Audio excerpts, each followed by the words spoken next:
Sponsored by Tello Mobile.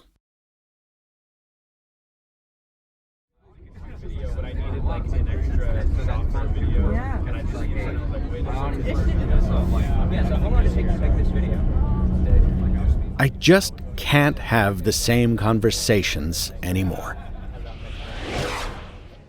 Yes, the bezels are slimmer. Yes, the screen is flat. And yes, the pen still has an S on it.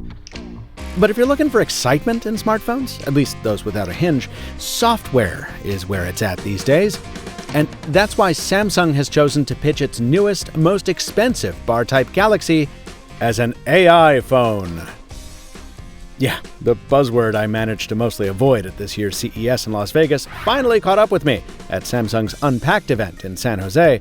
And here's the thing.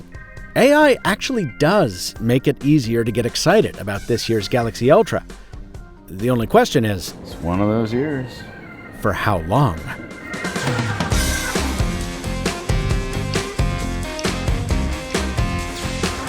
Take note. I'm not saying the Ultra as a whole wins me over. Externally, this is what the National might call another uninnocent, elegant fall into the unmagnificent life of the 3-year upgrade cycle.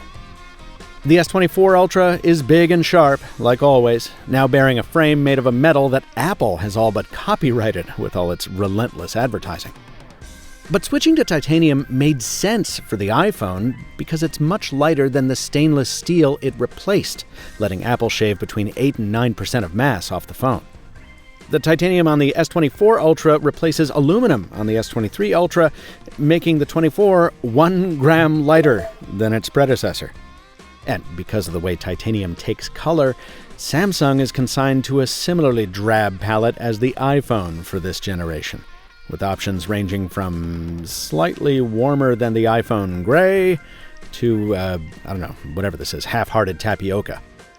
Though I admit I do like the purple one, and Samsung.com has additional colorways to satisfy appetites both subtle and gross. Now, there are changes here I appreciate, ones that make a practical difference. The display is brighter and covered by a stronger and less reflective Gorilla Glass, which means the screen that was already the best you could find on a phone is somehow even better. And the bezels bracketing it aren't just slimmer, they're now symmetrical. I was ready to wrap it up there, all dejected-like, when an eagle-eyed Samsung rep noticed my frustrated apathy and directed me to this wall of wonder. I somehow completely missed the flip suit cases that came out for the Galaxy Flip 5 last year, which is a shame because they're really cool. You slap one of these backplates onto the phone, and a little NFC tag inside the plate triggers an automatic download of an animated wallpaper to match. This isn't the first time I've seen something like this. I think Yola was the first to do it, or at least the first one that hit my radar about a decade ago. But it's such a cool, clever, and simple way to customize your phone. The only thing I'd change is to make it properly magnetic, like a Moto mod. As shipped, the plate won't stick to your phone by itself. You need to install the included bumper border to keep it in place. Oh, and speaking of magnets that aren't there, while the phone is capable of wireless charging, the new Qi 2 standard, which basically gives Android phones MagSafe, that's not here. Maybe that's because magnets screw up the S Pen, but let's be real, if Samsung wanted to make this work, it could have engineered its way around it. Instead, Samsung focused on making a product it could package as the AI phone. I know, the term AI has been so thoroughly buzzwordified as to become basically meaningless, but it is useful given the proper context. As I said on MediaTek's Living in the Future podcast, you can think of AI as a kind of seasoning.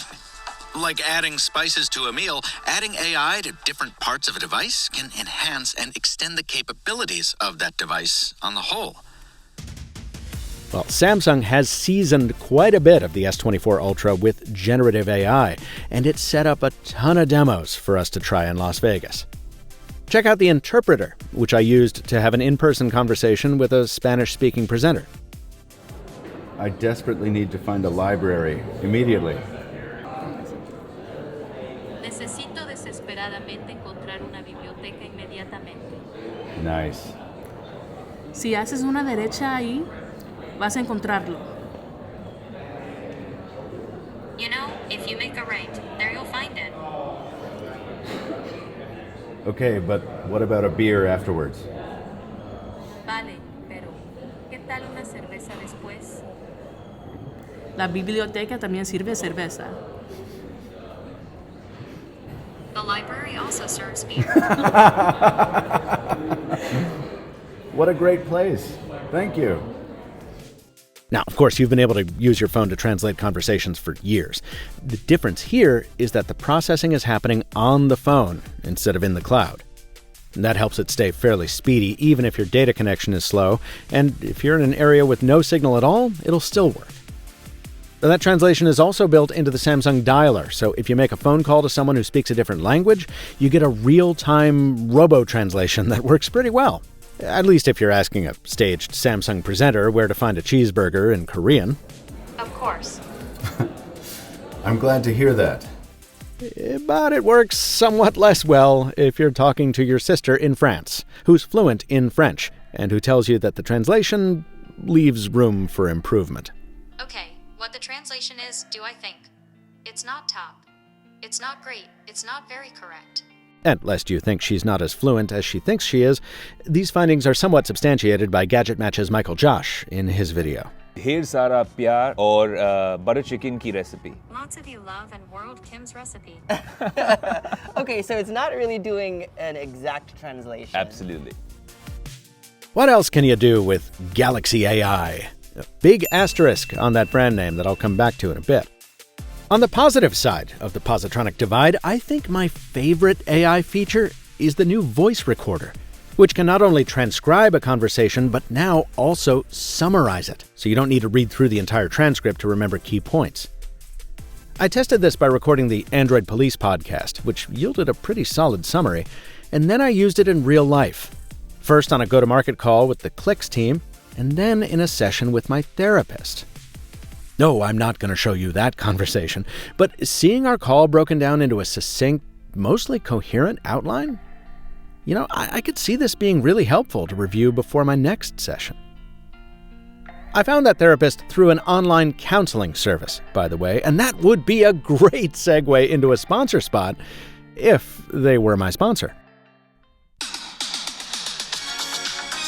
No, today's sponsor is a better form of superior assistance, Tello Mobile. Fun fact, when I used to be a mobile phone salesman, the only unlimited plan I could offer cost $200 a month. I never sold a single one. So it's kind of crazy to me that today you can get unlimited everything for $25 a month from my sponsor, Tello Mobile. Those $25 get you 35 gigs of data, 5 gigs of mobile hotspot, so you can stay connected from your laptop, and unlimited text and talk, including free calls to over 60 countries. Or you can build your own phone plan starting at $5 a month, and you can upgrade or downgrade whenever you want, because Tello is that flexible. You'll enjoy a smooth switch to Tello, no contract, no hidden fees, and no need to buy a new phone, as long as yours is compatible. Order your SIM online from Tello.com or activate instantly with their eSIM option. Tello, it's premium phone service without the premium price. Hit the link in the description to try them out and tell them Mr. Mobile sent you. All right, back to the hardware, but sticking with the smarts. There's a generous helping of generative AI in these cameras. Generative fill, for filling in the frame if you need to adjust your horizon, making a subject bigger or smaller, or moving it for whatever reason. Oh, and something I actually like. The shadow removal in Samsung's photo editor is truly next level. Props to Techisode TV for pointing that out to me. Also, you've probably seen this neat trick already. You can press and hold a video you shot to create a slow motion version. And this works even if you weren't shooting in slow-mo, for the same reason everything on a hotel TV looks like a European soap opera. The device is adding artificial frames between the real ones in order to smooth out what would otherwise be a juddery stutterfest. As for the optics that feed those algos, well, Samsung made the controversial decision to swap last year's 10x zoom for a higher resolution 5x zoom on this one, based on user data that suggested people used 5x more often. In the past, I might have spent the next 10 minutes weighing whether it does or doesn't matter, but in truth, I don't think it does. When I posted S23 versus S24 samples from San Jose, followers on Threads said they couldn't tell much of a difference, thanks in part to social media compression that most photos are going to go through anyway. Look, pixel peeping is a noble profession, but from my perspective, if anything, the camera shift is just another in a series of shruggable decisions. Probably invisible to most folks because the phone is still capable of more zoom performance than almost any other in the US, and offset by better video stabilization, which I sort of saw sometimes, and greater compatibility with social media apps like Instagram. Yeah, for sure. Oh, what a feeling.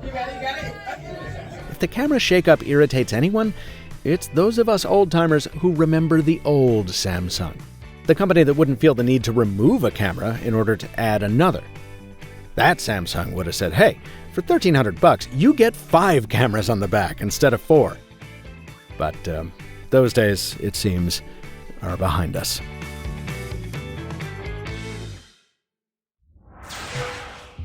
Hey, I owe you an asterisk. If you guessed it's about Samsung potentially charging for its AI features after 2025, well, guess again. Honestly, that doesn't surprise me. Everything is moving to a subscription model these days, and from one perspective, it might actually be a good thing, in that it would incentivize Samsung to keep improving these features if Samsung were the one making them. And that's the real asterisk. A lot of Galaxy AI depends on Google AI, specifically the Gemini AI model. So while Samsung built the apps that tap into Gemini, and it gets first crack at them on the S24, many of these features will come to other Android phones, and some are already there. Circle to Search, the most talked about new feature, is coming to the Pixel 8 the same day it launches on the S24. By some accounts, the Pixel's new voice memo summary is already better than Samsung's, and many of the photo editing features already have Google equivalents. And that's why I come away from 9 days with the S24 Ultra somewhat underwhelmed. Not because it's not impressive, but because most of the things that impress me won't stay unique to this phone for long. As that same Android Police podcast episode noted, Samsung has seldom been known for pushing the envelope on software. Where it usually shines is in hardware.